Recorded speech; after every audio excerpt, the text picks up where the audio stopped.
What's up, ROCKPOINT Church? My name is John, and I have the absolute honor of bringing you today's Devo.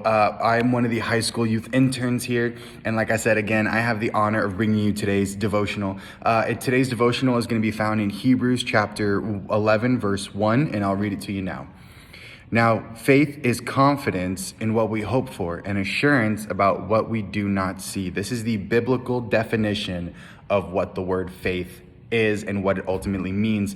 And before we get into it, I'm just going to start off with a quote by Martin Luther King Jr., one of my favorite quotes when talking about faith and ultimately how we need to look at the word faith. There's a lot of different ways you can describe it, but this is ultimately one of the better ways I personally believe we can. Martin Luther King says this: faith is taking the first step even when you don't see the whole staircase. It's knowing something is there, but you don't know what it is. But you're just trusting that God's going to lay out the steps before you. Now, let's just break this verse down super quick. It says, first and foremost, now faith is confidence in what we hope for, but ultimately do not see. Just because our physical eyesight cannot make sense of something, we still have evidence that the material world is here, right? But of course, faith is the sense that gives us evidence of the invisible spiritual world, the ultimate, where God is ultimately operating. Think of it like this. Faith does not contradict reason, correct? So the Bible, you could say the Bible is huge, because it is. It has like over 700,000 words in it. But we know through faith that it is the written word of God.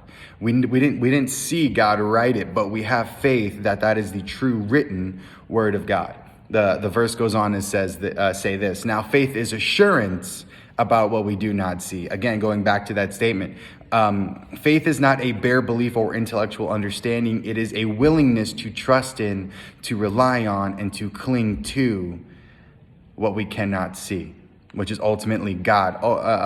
In the same chapter, chapter 11 of Hebrews, if you go down to verse 6, it says that it is impossible to please God without faith, because we cannot do anything in the name of God if we don't first have faith that he is real. We first do not have the faith that God is a real, true God. Faith is not always easy to have, but it is always necessary. I truly hope that this encourages you, and I really hope this challenges you, because especially verse 6, for me, it's impossible to please God without faith. It's something that always pushes me in my day-to-day life. We can't do stuff in the name of God if we don't believe he's real, and the only way to believe he's real is to have faith that he exists. But yeah, so I hope this encourages you. I hope this challenges you. Thank you guys so much for being... what is the word?